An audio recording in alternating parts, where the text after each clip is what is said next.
Somewhere in a temperature-controlled storage room beneath one of the world's most celebrated museums, a small rectangle of fired clay sat inside a wooden archive box. For more than a century, nobody had read it.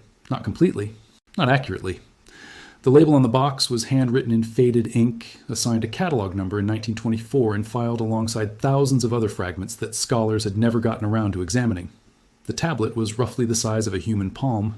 Its surface was covered in tiny, wedge-shaped impressions pressed into the clay by a reed stylus more than 4,000 years ago. It had survived the collapse of empires, the burning of libraries, the slow erosion of centuries buried under the desert sands of what we now call Iraq. It had traveled across oceans in a shipping crate. It had outlasted every person who had ever touched it, and for 100 years, it had kept it secret. Then came the machine.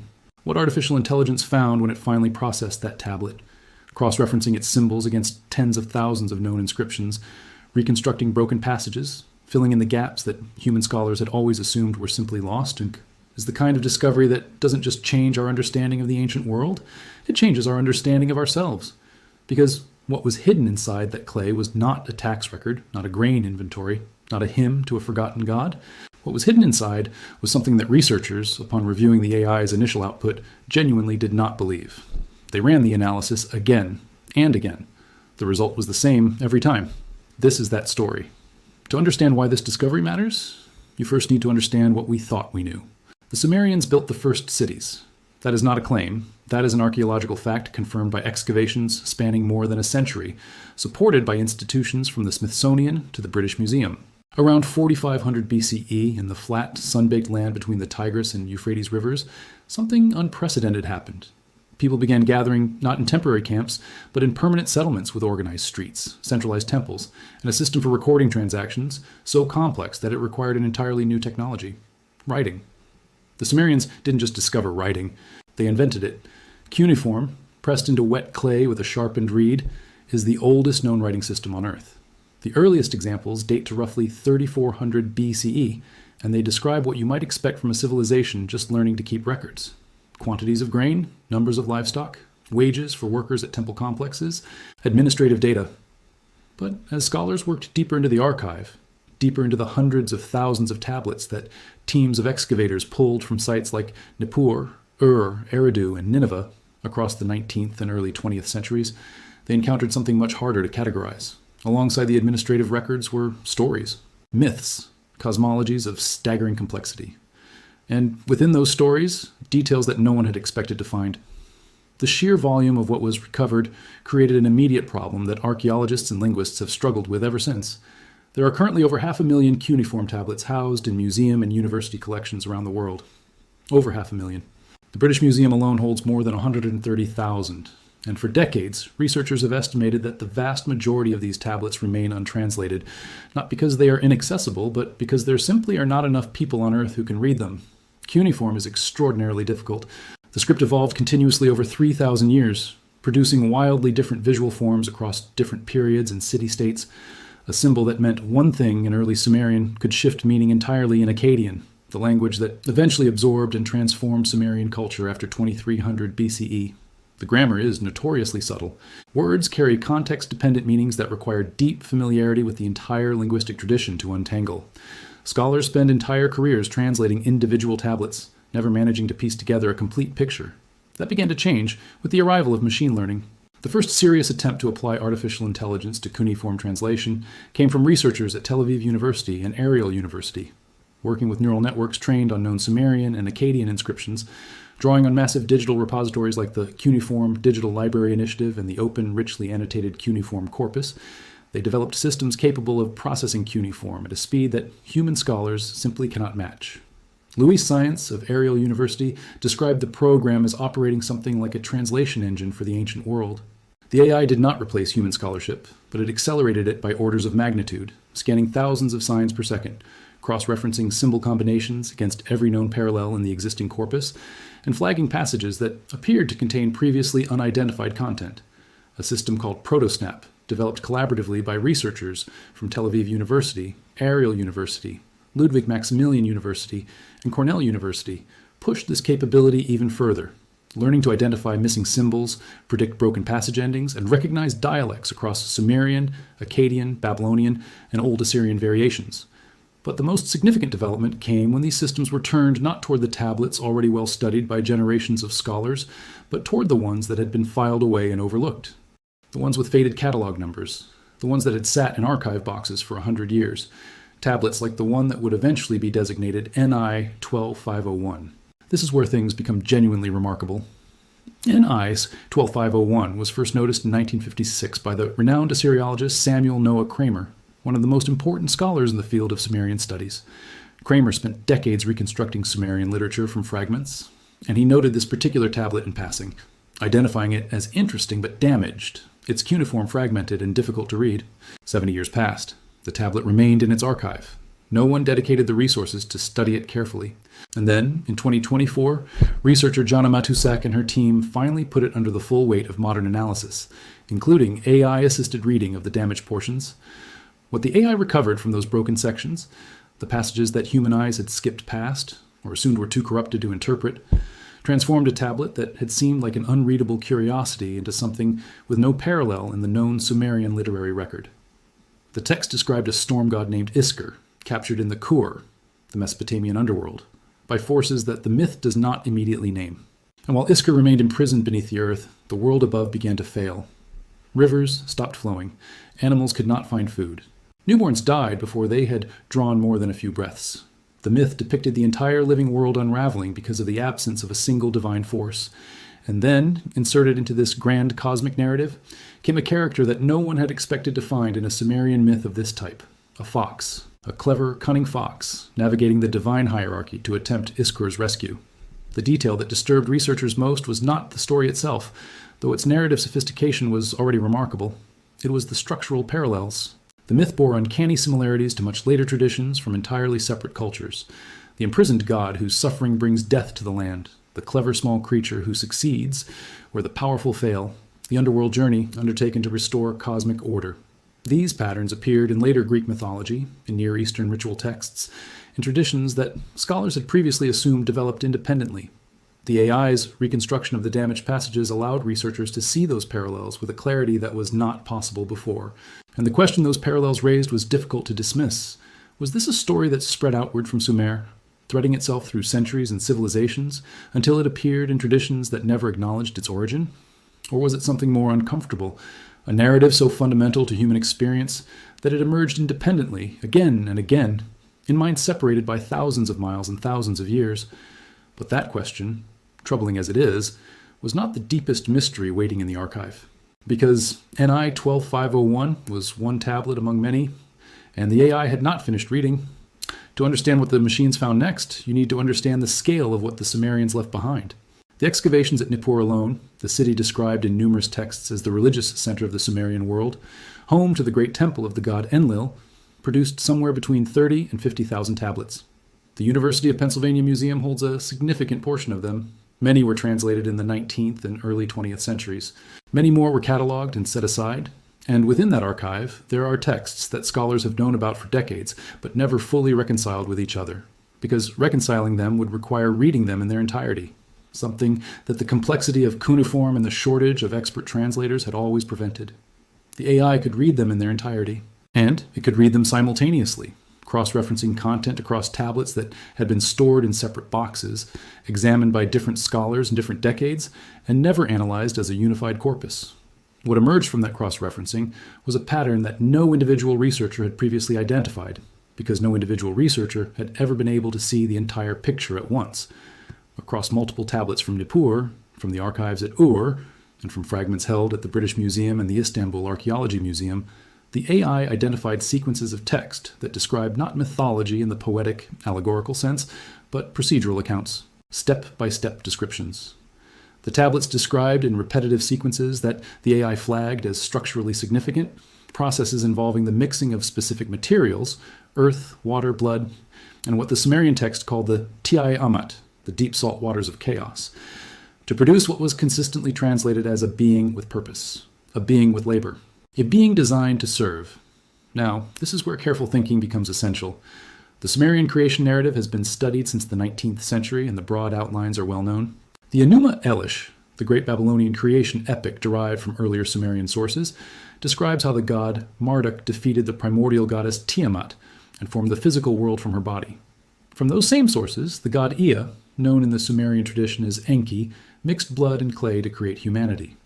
The myth was well documented. The tablets held at Ashur, Kish, and in Ashurbanipal's great library at Nineveh had been translated with reasonable confidence. What scholars had always lacked was the full context. The earlier Sumerian versions, predating the Babylonian adaptation, written in old Sumerian cuneiform that had never been completely recovered. The AI found fragments of those earlier versions. And what the earlier versions contained was different from what the later Babylonian adaptations preserved.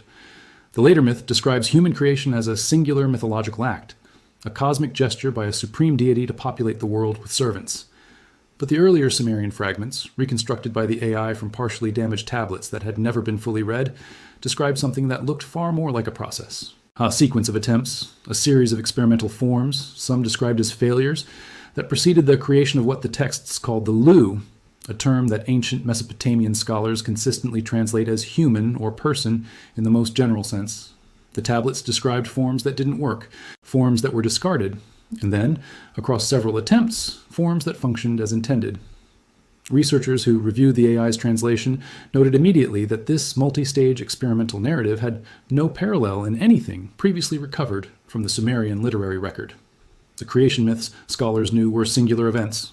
This looked like something closer to a project, an iterative one, and this is where the story becomes impossible to ignore, because the Sumerian texts were not written in isolation. Ancient Mesopotamian civilization overlapped, traded, and shared ideas with nearly every other major culture of its era.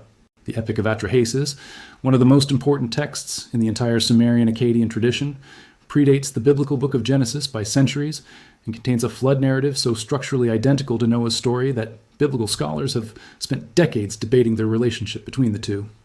The tablet describing the Atrahasis flood story, housed at the British Museum, was rediscovered in the 19th century and translated by Assyriologist George Smith in 1872, causing a sensation that reached the highest levels of Victorian intellectual culture. People understood immediately that the implications were significant. If the Genesis flood story was borrowed from or parallel to a Sumerian original, then what else in the ancient sacred texts might have a Sumerian antecedent? The question was never fully answered. It was set aside, the way difficult questions often are, and scholars returned to the manageable work of translating individual fragments. But the AI did not set it aside. The AI cross-referenced the newly recovered Sumerian creation fragments with the Atrahasis narrative, with the Genesis account, and with other ancient creation myths from Egypt, India, and the pre-Columbian Americas. And what the cross-referencing revealed was a degree of structural convergence that no single human researcher had been positioned to see, because seeing it required holding all of these texts in mind simultaneously, at the level of detail that machine learning enabled for the first time. The myths did not just tell similar stories. They shared, at specific structural points, nearly identical procedural sequences, the same ordering of materials, the same sequence of attempts, the same language of design and purpose and correction. The AI flagged these convergences with what researchers described as unusual statistical confidence. The probability that these structural similarities had emerged independently, in cultures separated by oceans and millennia, was something the AI calculated as extraordinarily low. What that calculation means is something that researchers have not yet agreed upon. There are several possible explanations, and none of them is simple. The first and most conservative interpretation is cultural diffusion, the idea that a core mythology originated in ancient Sumer and spread outward through trade, migration, and conquest, embedding itself into the foundational narratives of every culture it touched. This would be extraordinary enough on its own. It would mean that the Sumerians were not just the inventors of writing, not just the builders of the first cities, but the originators of the deepest stories that human civilization has ever told about itself. It would mean that when you read Genesis, or study the Hindu Vedas, or examine the Popol Vuh of the Maya, you are in some sense reading Sumerian mythology refracted through thousands of years of cultural transmission. The second interpretation is more unsettling. It is the possibility that these stories are not metaphors at all, that they are records. That what the Sumerians described as gods performing iterative acts of creation was an attempt, in the only language available to them, to describe something that actually happened, something witnessed or transmitted from a period even earlier than the oldest cuneiform tablets, preserved not because it was understood, but because it was remembered. This interpretation has serious academic proponents. It also has serious academic critics. The debate is not resolved. It may not be resolvable given what we currently know. But what the AI's analysis did was take that debate out of the realm of pure speculation and ground it in something measurable. The statistical analysis of structural convergence across the oldest texts the human species ever produced. That is a different kind of conversation. And it has only just begun. There's one more piece to this story, one that the research teams have been careful about discussing publicly because it touches on questions that science is still learning to ask clearly. Among the tablets that the AI read and reconstructed, there were passages containing astronomical data, not mythological references to the stars as the homes of gods, though those were present too, but specific numerical records, positions of celestial bodies, orbital periods, timescales expressed in numbers so large that scholars initially assumed they were ritual or symbolic, the kind of cosmic accounting that ancient cultures often produce to express the magnitude of divine time.